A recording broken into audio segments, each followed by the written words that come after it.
Hello, everyone. Thank you very much for being here today. I'm here. My name is Heather McPherson. I'm the Member of Parliament for Edmonton, Strathcona, and the Foreign Affairs Critic for the New Democratic Party. I'm here to stand in solidarity with Canadian healthcare workers who are here to testify about what they have witnessed in Gaza during this genocide. I want to thank Doctors Against Genocide for sharing their time with us today. This is the defining moral issue of our time. As you know, New Democrats have long called on the Canadian government to end its complicity in this genocide. The time for statements is over. Long past time for action. Strong political and moral choices that will put pressure on Netanyahu to end this. We demand an arms embargo, sanctions on Netanyahu and his cabinet, and the immediate recognition of the State of Palestine, in order to move forward with a political solution that could save millions of lives and end this horror. Today, I'm proud to announce that I have reintroduced my motion to recognize the State of Palestine on the order paper. And I'm encouraging my colleagues in the Commons to co-sponsor this motion. No matter what party you are from, now is the time to raise your voice. Now is the time to put pressure on Prime Minister Mark Carney to do the right thing. Last week, we called for the suspension of SIFTA. Europe and the UK are also considering suspending trade with Israel. Political pressure is the only thing that will end this. For 19 months, we have watched this horror continue. Every day, we see more images and videos of traumatized children and parents, of amputees, of tens of thousands of innocent people killed. Forced starvations, bombings, entire families and communities wiped out. The healthcare workers you will hear from now are Canadian heroes who have put their bodies on the line to save the lives of Palestinians in Gaza. I urge you to listen to their voices today and to hear their pain and their appeal to the government as we all confront our collective failure to do everything possible to end this genocide. Thank you.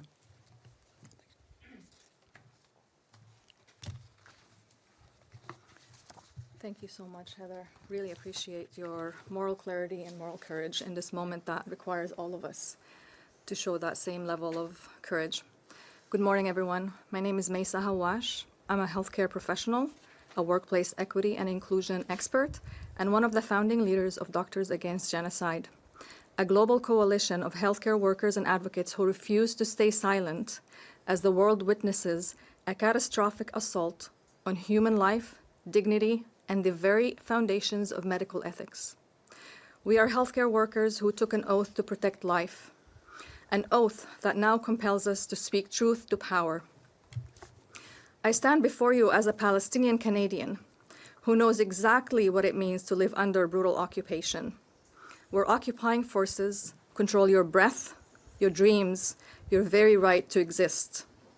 What you see in Gaza today is the logical endpoint of this decades-long machinery of dehumanization. Hospitals bombed, not just to kill patients, but to erase healing itself. Schools destroyed, not just to end lives, but to exterminate futures. The tens of thousands killed are only the visible casualties. The real crime lives on in the children who now see and associate sunlight with drones. Mothers, so malnourished, they birthed generations of already starved babies, their tiny, deformed bodies by famine weapons, their organs pre-aged by trauma. And now we are witnessing starvation weaponized with surgical precision, walking 15 kilometers through danger zones. This is what it looks like. To queue for a single food parcel, only to be detained or bombed at the so-called distribution points. This is a sick theater where Israeli forces starve Palestinians to perform their dehumanization for the world cameras to see, while deliberately blocking UN-regulated systems that could actually deliver food and feed people. Genocide is a global health emergency of the highest order. It is the catastrophic destruction of every aspect of human, animal, and environmental health. It must be confronted, and we are all accountable. Canada's complicity through arms deals, diplomatic cover, and the shameful promotion of weapons expos like CANSEC fuels the machinery of genocide. Today we present a prescription in the form of medical orders meant to heal and treat the devastating disease of genocide. We present this prescription to Prime Minister Mark Carney and the newly elected cabinet and MPs. Mr. Carney, you have the power to shape policies that can reaffirm Canada's commitment to humanity and morality. You wrote a book about the values of solidarity, fairness, and responsibility. You stood up against threats to Canada's sovereignty and the unfair tariffs. Now is the time to live up to your stated values and show us real action. The world is watching. Will you be remembered as the statesman who acted to stop genocide, or the banker who calculated its cost and profit? And so our prescription for justice is very simple. End the siege and deliver aid. Enforce a permanent ceasefire. Stop arming apartheid, a two-way arms embargo with no loopholes. Enforce the Genocide Convention. Hold Canadians accountable. Investigate and prosecute Canadians serving in IOF for war crimes. Enforce international law. Recognize the state of Palestine and cut ties with illegal settlements. And defend our freedoms of expression. The time for empty words is over. Canada must act now. Thank you. Now you'll hear from our Canadian doctors who have returned from Gaza, and then we will open it up for questions and answers. Thank you so much. My name is Yael Nunan. I'm an orthopedic surgeon. I returned from Gaza on April the 17th. After spending 7 weeks working there, it was my 5th time working in Gaza. Although I arrived during the ceasefire, I saw freshly wounded patients every day, injuries consistent with weaponized drones and powerful explosions. When the ceasefire was broken on March 18th, my first patient was a young man, 19 years old, his leg torn from his body at the level of his hip. It is one of the worst limb injuries I have seen in my entire career, but yet I saw 2 more patients with almost identical injuries in the 4 weeks that followed, and so many more injuries that were just as devastating. Healthcare workers in Gaza feel particularly vulnerable. More than 14,000 have been killed in the last year and a half. 2 of my physician friends were killed in hospitals where they worked. 2 more were abducted from hospitals and are still held in Israeli prisons. This spring, I treated a pharmacist who was in his pharmacy when it was bombed by Israeli forces. He must have been holding a pen when he was attacked. The ink had spattered all over his hand. I still don't know if he lived. I was in Gaza when Nasser Hospital Surgical Department was attacked in March, and when Al Ahli Emergency Room was attacked in April. And we looked at each other and we wondered, would our hospital be next? But the staff kept coming to work because they had no other safe place to go, although they were terrified, and they told me this, that they might be killed without their families, or their families might be killed without them. I was home already on May 13th when my hospital, the European Gaza Hospital, was attacked with numerous Israeli airstrikes, which put the hospital out of service, killed and injured around 60 people.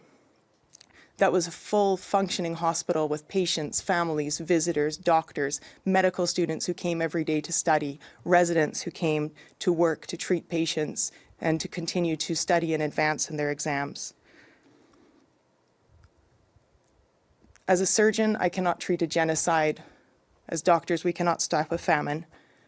So we demand that the Canadian government take meaningful action to enact a ceasefire, enforce a complete 2-way arms embargo, prosecute attacks on healthcare, including investigating Canadians who have served in the Israeli forces for potential involvement in those and other war crimes, to end the siege and deliver aid to Gaza, and to uphold the Genocide Convention.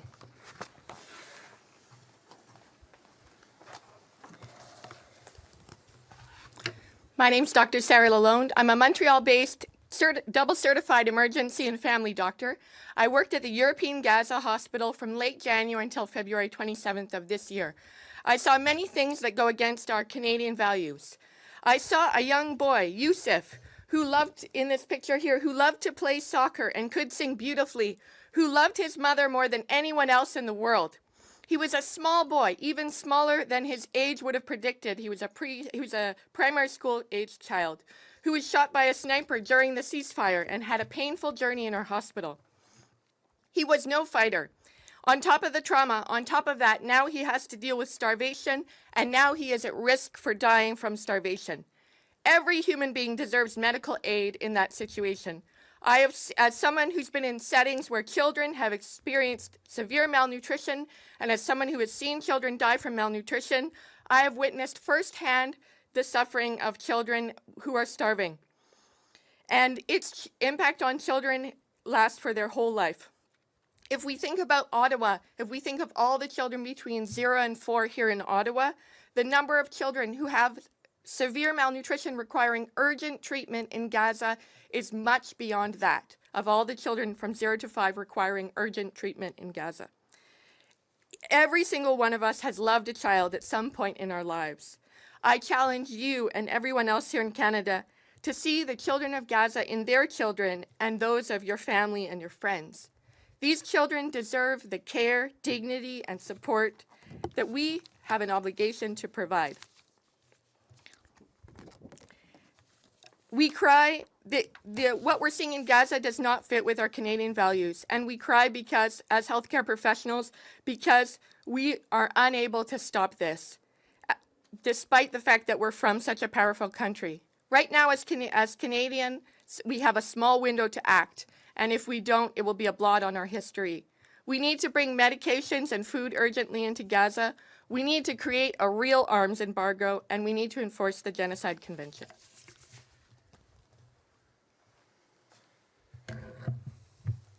Good morning, everyone. My name is Dr. Rizwan Minhas. I worked at the European Gaza Hospital last year. Last year, when we were entering Gaza through the Rafah border, my fellow Canadian, Jacob Flickinger, who was working for World Central Aid Kitchen a few minutes ahead of us, was deliberately targeted with Israeli airstrikes. Along with him, 4 other World Central Aid Kitchen people were killed a few miles away from us. I stand here today, not for myself, but for the voices underneath the rubble, for the children bombed in their beds, for the doctors killed in their scrubs. There is no independent journalism allowed in Gaza at this point, but there are international doctors. We've been there. We are the eyewitnesses to this genocide. We are telling the truth, and yes, IDF forces are lying to you. Innocent people are being killed in mass numbers, from paramedics to doctors and even children. Gaza currently has the highest amount of child amputees per capita in the world. This never happens. It does not happen unless you deliberately target innocent civilians. To those people like Douglas Murray who mockingly ask, have you even been there? To them I say, yes, Douglas, we have been there, not once, multiple times. Not for a photo op or headlines, but to save lives. But as doctors, we can't end this genocide. When working in the hospital last year, in the European Gaza hospital, I saw so many kids with burn wounds, very painful. There's one child by the name of Salma, I remember, 5 years old, 3rd-degree burn wounds all the way to her bone. I thought I could cheer her up with a candy, and she's like any other child. Half the fun is to open that wrapper. But because of her contractures from a 3rd-degree burn wound, she could not even open the wrapper. Instead of putting a smile on her face, she became frustrated.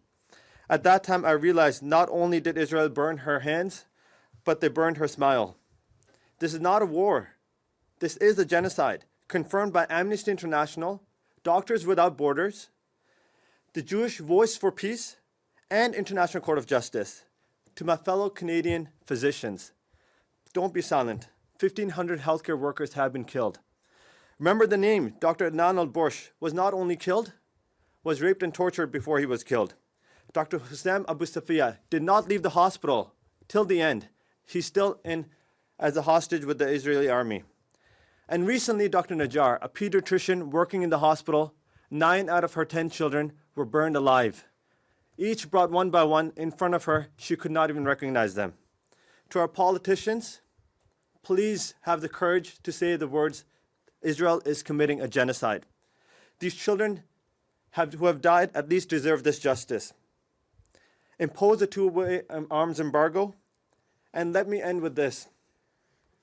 There is no moral difference between killing children in chambers or by burning them alive in their sleep.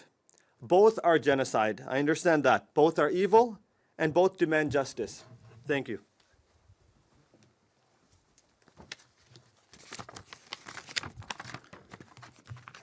My name is Epipang Gi. I'm a family doctor, and I've studied how colonialism affects the health of Indigenous peoples in the settler colonial state of Canada and also Palestinians in occupied Palestine. I was in Gaza last year as a medical volunteer in primary care clinics in central Rafah, and I witnessed with my own eyes the impacts of forced starvation on the children I care for.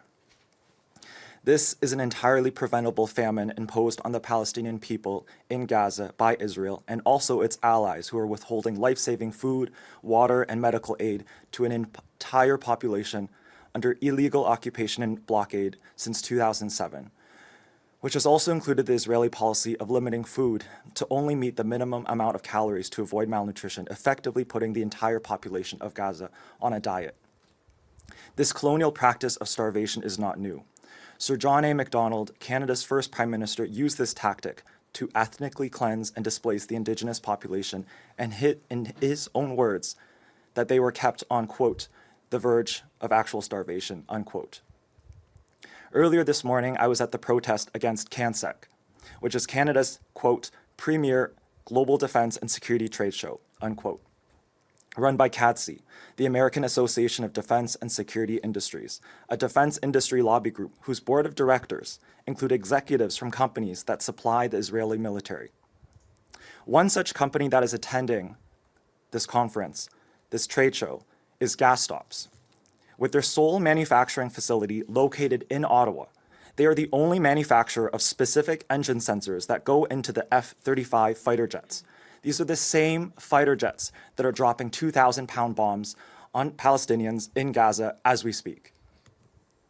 Companies in our own backyards are funding, supplying, and fueling this genocide. This is our problem to solve. This is our complicity that we must end. This is our responsibility to the collective liberation for Palestinians who deserve life, dignity, and freedom from occupation, apartheid, and genocide. Free Palestine. My name is Doro Tea Gutardo. I run a Canadian medical organization that sends in medical aid and personnel under the World Health Organization. We're here today to sound the alarm about the collapse of the humanitarian system and Canada's role in failing to uphold the international laws that it claims to defend. Just yesterday, we witnessed the brutal reality of the so-called Gaza Humanitarian Foundation, which revealed itself not as a humanitarian effort, but as a militarized spectacle. Starving Palestinians were drawn into an active conflict zone with the promise of food, only to be met with armed personnel, gunfire, and chaos. This is not humanitarianism. This is using hunger, fear, and humiliation to dehumanize a population. And the suffering is not accidental. As Dr. Majid, a Palestinian ER physician in Gaza told me, and I quote, "In Gaza, starvation is not a byproduct of war. It is being used as a weapon. I have treated children reduced to skin and bones, dying not because of rare disease, but because they lacked food, clean water, and basic formula." Canada is legally obligated under the Geneva Conventions to ensure that aid is delivered impartially and that humanitarian access is protected. I urge our leaders, especially Prime Minister Mark Carney, to act in line with the message of his own book, published in 2021 called Values, Building a Better World for All. In it, he argues that we must place human dignity and shared moral commitments above markets, politics, and power. If our values mean anything, they must mean something now in Gaza. We therefore call on the Government of Canada to reject the militarized aid model, to restore full access to the UN and legitimate humanitarian organizations, to ensure aid is delivered safely, neutrally, and at scale, not through armed contractors, and to withhold Canadian funding from any entity that fails to meet these humanitarian principles. This is not only a test of Canadian policy, it is a test of our values. Thank you. I have been in Gaza. I am a PhD, not an MD. Thank you.